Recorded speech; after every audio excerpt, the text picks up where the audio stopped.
Hello, नमस्कार मैत्रिणींनो, मी प्रणाली आपल्या यूट्यूब चॅनलवरती तुमचं खूप खूप मनापासून स्वागत करते।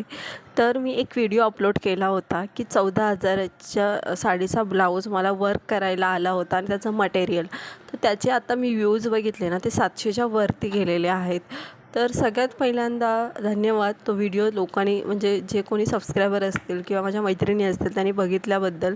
तर म्हटलं त्याच्याबरोबर मला वाटलं की जो वर्क केलेला ब्लाऊज आहे, कशा पद्धतीने वर्क केला आहे ते सुद्धा दाखवू दे। तर त्याचं जो मटेरियल होतं, जरदोशी मी मटेरियल जे आणलं होतं ते मला इथे फ्रंट आणि बॅक साईडला वापरायचं होतं आणि जे काही कस्टमरची रिक्वायरमेंट होती ना, ती होती दोन्ही साईडला बोटनेक होतं आणि ती म्हणजे कमरेच्या बाजूला जीप लावतात ना आपण, जी चेन लावतो म्हणजे ती दिसत नाही अशा पद्धतीची चेन ती स्टिच करून घेणार होते। त्याच्यामुळे ते बॅक आणि फ्रंट साईडला काही वेगळं करणार, म्हणजे असं गॅप हुक लुकसाठी वेगळं असं, तर असं काही गरज नाही पडली। दोन्ही साईडला तिला बोटनेकच पाहिजे होते, तर बोटनेकनुसार तिने मला मेजरमेंट दिलं होतं, त्या पद्धतीत केलं। फ्रंट साईडलासुद्धा तिला भरून पाहिजे होतं, बॅक साईडलासुद्धा तिला भरून पाहिजे होतं। तर अशा पद्धतीचं तिची रिक्वायरमेंट होती। पण हा जो कपडा होता ना, तो खूप म्हणजे खूप असा एकदम म्हणजे असा हलक्यातला, म्हणजे हलका नाही बोलू शकत, पण एकदम सॉफ्ट कपडा होता आणि सॉफ्ट कपड्यामुळे रिंगमध्ये जेव्हा मी बसवत होती ना, त्यावेळेला ते गॅप म्हणजे असा कपडा खिचकल्यासारखा होत होता आणि कस्टमरला तसं बोललीत मी की तो खिचकल्यासारखा होतो आहे, कारण की त्याचा परिणाम आहे ना, आपला जो ब्लाऊजचा शेप असतो त्या शेपमध्ये प्रॉब्लेम होतो। कारण की रिंगमध्ये प्रॉपर बसला नाही गेला की आपल्याला शेप देताच येत नाही, कपडा मागं पुढं होतो।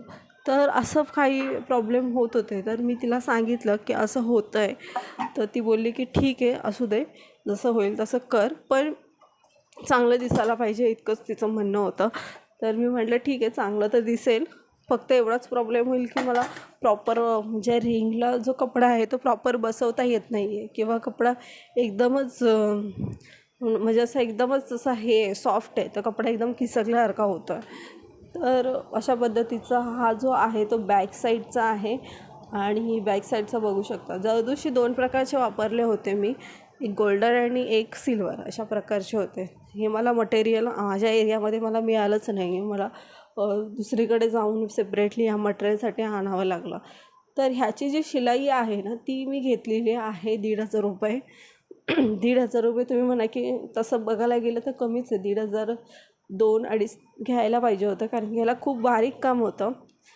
आणि ठीक आहे, पहिल्यांदा आपल्याकडे कस्टमर आली होती, त्याच्यामुळे मी काही डिस्काउंट देऊन टाकलं, 1,500 रुपये घेतली शिलाई। आणि हे बघू शकता हाताच्या इथे सुद्धा अशा पद्धतीने मी भरलं होतं, म्हणजे जी काठ होती ना, काठाचा जो भरलेला होता ना, त्याला मॅच करून हे काही वर्क केलं होतं, कारण की तिला म्हणजे तो जास्त अति भरलेला सुद्धा हाताला ओव्हर दिसलं असतं, म्हणून हे काही डॉट डॉट जे आहेत आपण एक व्हाईट मनी ठेवून अशा कॉर्नरला अशा पद्धतीचं केलेलं होतं काम, त्याच्यामुळे अजून चांगला लूक आला, त्याला मॅचिंग झालं बॅक साईडचं आणि फ्रंट साईडचं सुद्धा। तर असेच नवनवे व्हिडिओ पाहण्यासाठी आपल्या चॅनलला सबस्क्राईब करा।